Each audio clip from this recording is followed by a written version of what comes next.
This account was recovered from a personal journal found in the attic of an abandoned house in Briarcliff, Oregon. The handwriting becomes increasingly erratic with each page. This story is guaranteed to send chills down your spine. Let's begin. My name is Marcus Delaney, and I grew up in a small town where nothing ever happened. Briarcliff was the kind of place where teenagers had to make their own entertainment, because the town offered nothing but cornfields and a single flickering streetlight at the edge of every neighborhood. I was 17 that October when my friends decided we needed something exciting to break the monotony of another endless weekend. The four of us, myself, my girlfriend Chloe, her brother Tyler, and our friend Devon, had been scrolling through social media when Devon stumbled upon a listing for a vintage Ouija board at a garage sale just outside of town. He showed us the post with that stupid grin he always wore when he thought he'd found something thrilling, and Chloe immediately said we should buy it just to see if it was real. Tyler called her ridiculous, but I could see the curiosity burning in his eyes, the same look that crossed all our faces. We pooled our money together, barely $8 between us, and Devon drove his rusted pickup truck to the seller's house. The woman who answered the door was ancient, her skin like crumpled paper, and when she saw what we wanted, she laughed in a way that made the hairs on my neck stand up. She told us the board had belonged to her sister, who had died in this very house in 1952, and she seemed almost relieved to get rid of it. I should have listened to the warning in her voice, should have recognized the fear disguised as generosity, but we were just kids looking for a scare, and she was just an old woman trying to clean out her attic. We took the board home and laid it on Chloe's bedroom floor that Friday night, laughing at how the planchette felt cheap and plastic under our fingertips, laughing at how ridiculous the whole thing seemed. We lit candles and turned off the lights, and Devon pulled out his phone to record us because, of course, he wanted proof. And Tyler made some joke about spirits being too busy to talk to suburban teenagers on a Friday night. The board sat there, its glossy surface reflecting the candlelight, the alphabet letters and numbers arranged in their familiar pattern, the word goodbye printed at the bottom like a cheerful farewell. I remember thinking it looked almost childish, like a board game from another era, and Chloe's hand found mine in the darkness as she suggested we ask something simple first, something to prove whether this thing even worked. We placed our fingertips on the planchette together, the four of us forming a circle around the board, and Chloe asked the question that would change everything. Is anyone there?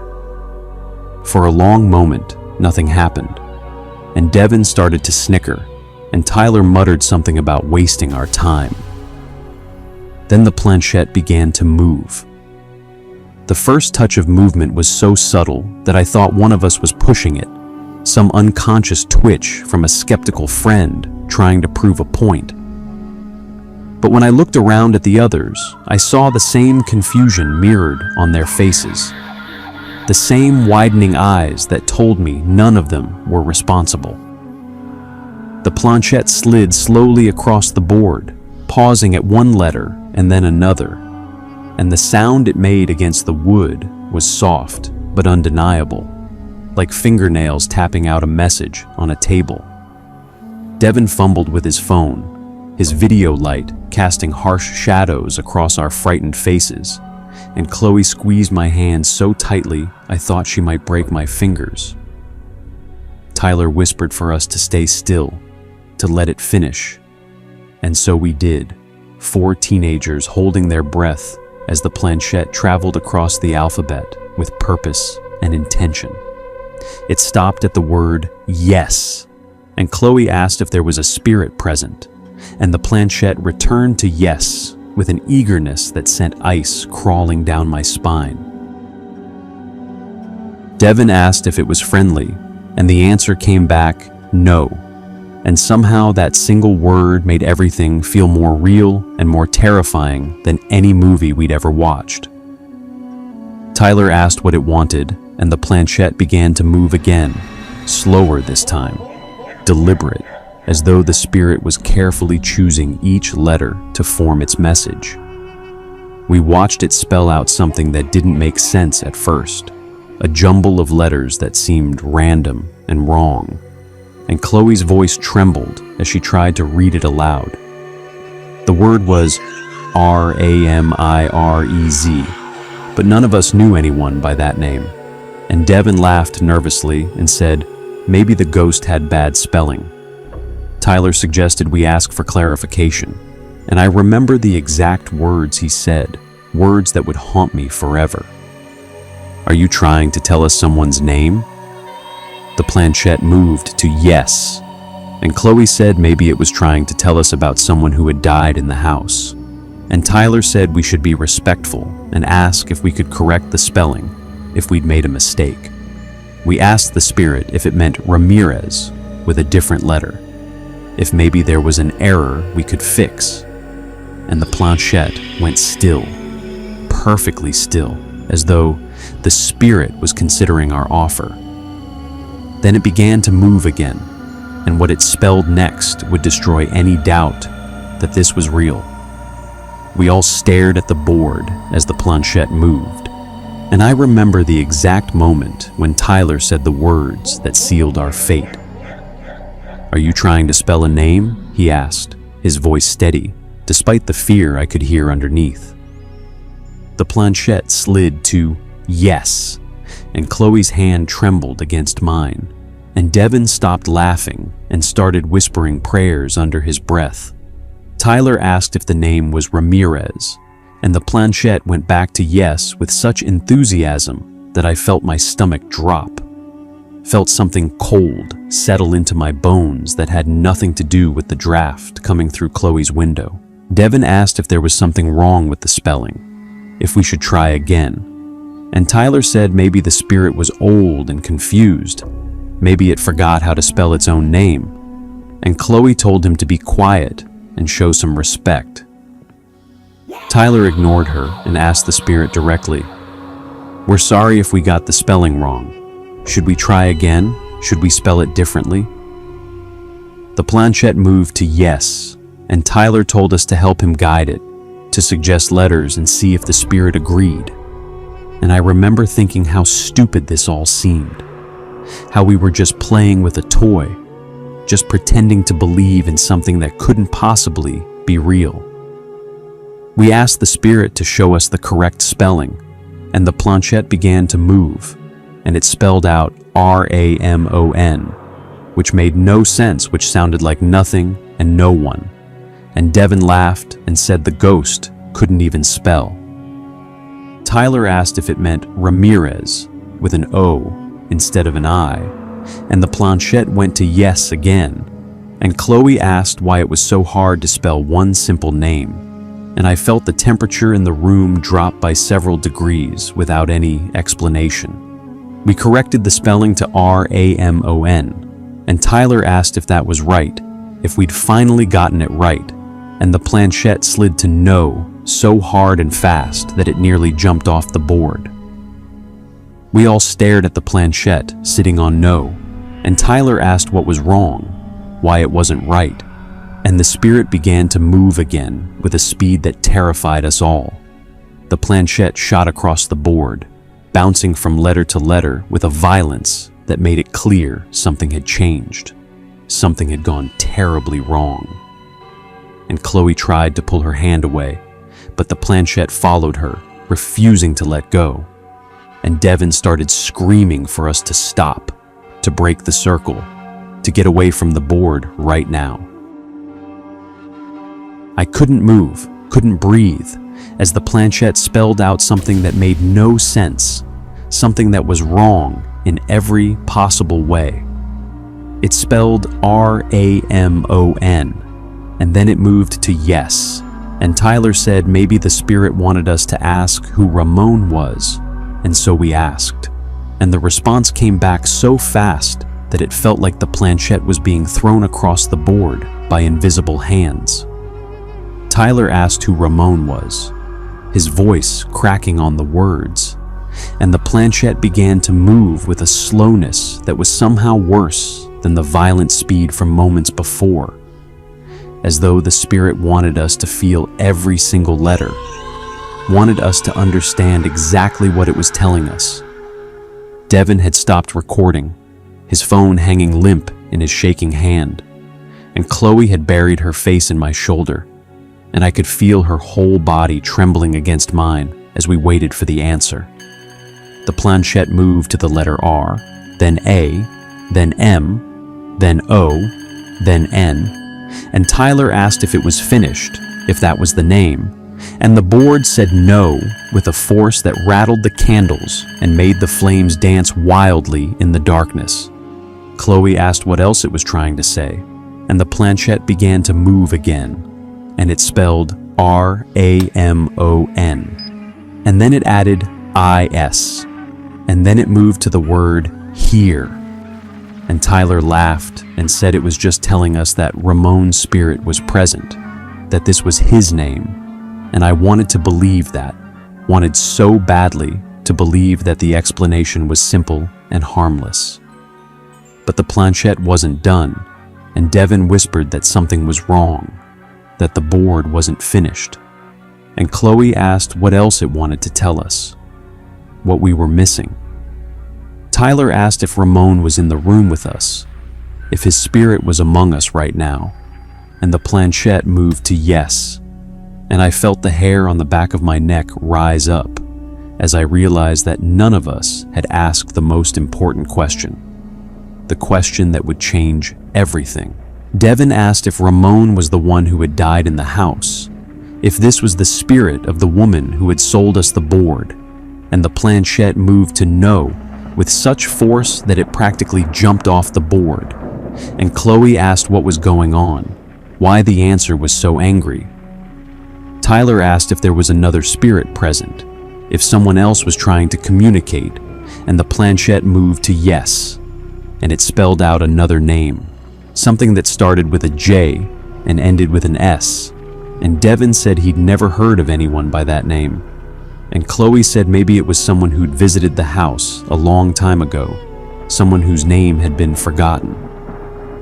Tyler asked if this new spirit was also in the room, and the board said yes, and I felt my heart pounding so hard I thought it might burst out of my chest, and I asked if there was anything in the room that didn't belong, anything that shouldn't be there, and the planchette moved to yes with a slowness that made my blood run cold. We asked what it meant, what was in the room with us that didn't belong, and the board went silent for the longest moment of my life. And then it began to move again, and what it spelled out next would destroy any doubt that this was real. The planchette moved to the letter T, then H, then I, then N, and Tyler asked if it was trying to spell thing, and the board said yes, and Chloe asked what thing, what was in the room with us, and Devon grabbed my arm so hard it hurt as the board began to spell again. The planchette moved to T, then H, then A, and I finished the word before the board could, my voice barely a whisper. That, and the board said yes, and I asked what that was referring to, what we were supposed to understand, and Tyler said maybe we should ask if it was trying to spell out a warning, and Chloe asked if something bad was about to happen, and the board went silent again. The silence stretched on for what felt like hours, the four of us frozen in place around the board, our fingertips still touching the planchette, even though every instinct screamed at us to pull away, to run, to pretend this had never happened. Then the planchette began to move again, and it spelled out a name I had never heard before, a name that meant nothing to any of us, a jumble of letters that Devon immediately said was wrong, that the spirit couldn't spell worth a damn, and Tyler told him to shut up and let it finish. Chloe asked if the name was something we'd recognize, if maybe we knew this person but just didn't remember. And the planchette moved to yes, and I felt my stomach drop as I realized that none of us knew anyone by that name. And Devon said maybe it was a famous person, someone who died a long time ago. And Tyler said we should just ask if we had the spelling wrong. We asked if the spirit wanted us to correct the spelling, if there was a mistake we could fix, and the planchette moved to yes with an eagerness that sent ice crawling down my spine. And Chloe asked if we should sound it out, if maybe the name was familiar and we were just hearing it wrong. We sounded it out, letter by letter, and the planchette agreed with each correction we made, guiding us toward what we thought was the right answer. And Tyler said he was pretty sure he knew who it was now, said maybe it was some old movie star or something. And Devon laughed nervously and said the ghost had terrible taste in celebrities.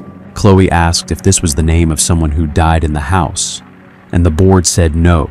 And I asked if this was the name of someone who died recently, and the board said no. And Tyler asked if this was the name of someone who was still alive, and the board went silent for so long that I thought it might never answer. Devon asked if it was the name of something supernatural, something not human, and the board said no. And I felt the room grow colder, felt something shift in the air around us like the air before a storm. And Chloe asked what we were supposed to do with this name, why it mattered. And the board began to spell again with a speed that frightened us all. It spelled T-H-A-T, and then I-S, and then S-T-A-N-D-I-N-G. And Devon dropped his phone and started praying out loud in Spanish. And Chloe screamed and tried to pull her hand away, but the planchette held her there, and Tyler was frozen in place, his face pale as death, as the board finished its terrible message. It spelled B-E-H-I-N-D and then H-I-M, and we all looked at each other in the flickering candlelight, and Tyler asked who it was standing behind, who the him was supposed to be, and the board spelled out my name, M-A-R-C-U-S. I was the him. Something was standing behind me, and the board had just told us all about it, had spelled out its name, had told us it was here, and it was real, and it was standing right there in the darkness at my back. I couldn't move, couldn't breathe, couldn't turn around to look because some deep primal instinct told me that if I looked, if I acknowledged it, something far worse would happen. And Devon was still praying, and Chloe was still screaming, and Tyler had knocked over the candles in his panic to get away from the board.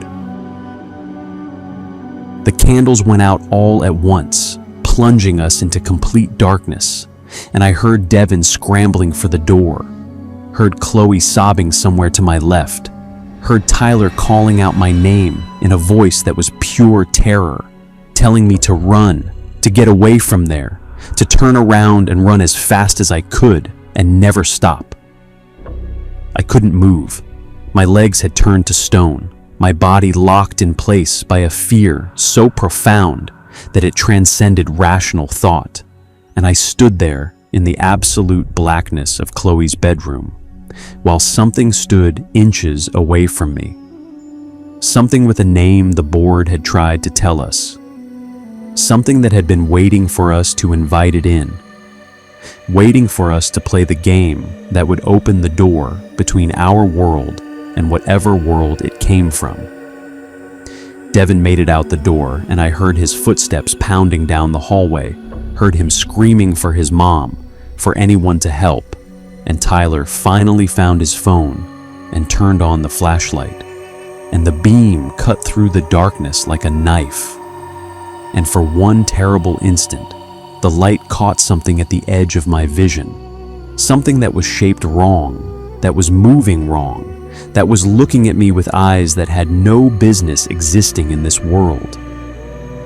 Tyler grabbed my arm and yanked me toward the door, and I went with him because he was stronger than my fear.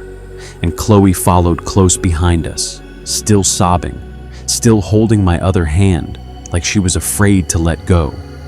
Like, if she let go, I would disappear and never come back. We ran out of the house and into the cold October night, and I remember looking back at the window of Chloe's bedroom, remembering the board still sitting there on the floor, the planchette still pointing at my name, still spelling out the name of the thing that had been standing behind me. Devon had already called the police, had already told them everything, and when the officers arrived, they found nothing wrong. Found the board sitting peacefully on the floor with no sign of any disturbance. And they told us we'd had a bad reaction to a horror movie, that we'd spooked ourselves with a silly game and let our imaginations run wild. I wanted to believe them, tried so hard to believe them, but I couldn't stop thinking about the board, about what it had spelled, about the name of the thing that had been standing behind me in the darkness. Chloe couldn't sleep alone for weeks afterward. Tyler burned the clothes he'd been wearing that night, and Devon never spoke about it again, never even acknowledged that it had happened, as though, if he pretended hard enough, the memory would disappear and take all of its terror with it. But I knew the truth. I knew that something had been in that room with us, something that had been waiting for us to ask the right question, waiting for us to correct the spelling of the name it had been trying to tell us all along. The board hadn't been spelling the name of a person that night. It had been spelling the name of the thing standing behind me, and when I corrected it, when I asked if it meant Ramirez, I had confirmed that I understood, that I knew it was there, and that acknowledgement had been exactly what it needed from me. I still have nightmares about that night, still wake up in a cold sweat, convinced that something is standing in the corner of my room, just out of sight, just out of reach, waiting for me to finally turn around and look. And sometimes, late at night, when the house is quiet and the shadows grow long, I swear I can hear the sound of a planchette sliding across wood, spelling out a name that no one should ever have to read.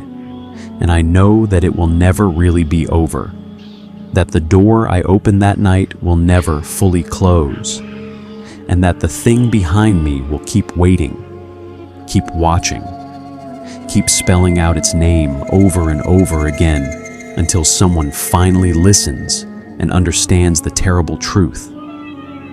Some doors, once opened, can never be closed.